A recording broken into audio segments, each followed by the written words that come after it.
जय श्री कृष्ण। आप सभी का हमारे YouTube चैनल पुष्टि हृदय में स्वागत है। 84 वैष्णव वार्ता की इस कड़ी में अगले वैष्णव हैं पुरुषोत्तम जोशी। उनके कुछ वार्ता प्रसंगों के बारे में हम जानेंगे। पुरुषोत्तम जोशी गुजरात के निवासी और सांचोरा ब्राह्मण थे। कहते हैं लीला में ये विशाखा सखी की अनन्य सखी थे जिनका नाम गुड़चुड़ा था। यह वार्ता प्रसंग तब का है जब पुरुषोत्तम जी की आयु 70 वर्ष थी। एक समय वे तालाब के किनारे पर संध्या वंदन कर रहे थे। तब आचार्य श्री महाप्रभु जी भी वहां संध्या वंदन हेतु आए। तभी आचार्य श्री महाप्रभु जी का अलौकिक तेज स्वरूप देखकर पुरुषोत्तम जी ने उन्हें नमन किया।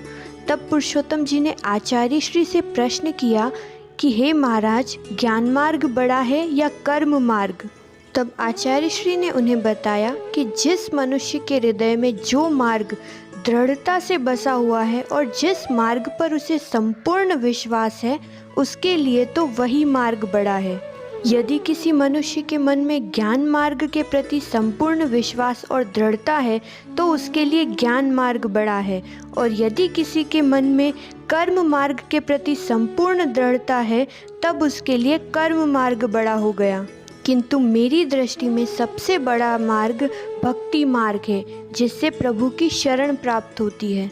तब पुरुषोत्तम जी ने आचार्य श्री से पुनः प्रश्न किया कि हे महाराज, कृपा करके यह भी बताएं कि भक्ति मार्ग क्या है और भक्ति का स्वरूप क्या है।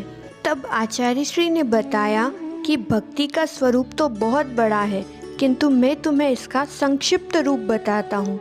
श्रीमद् भागवत के 12वें अध्याय के भक्ति योग में श्री कृष्ण कहते हैं कि जो मनुष्य मेरे में मन लगाकर मुझे अपना सर्वस्व मानकर नित्य ही मेरी उपासना करता है और दृढ़ श्रद्धा के साथ मेरे साकार स्वरूप की सेवा करता है, वह मनुष्य मुझे सर्वोपरि भक्ति योगी के रूप में मान्य है और उस पर हमेशा ही मेरी कृपा बनी रहती है।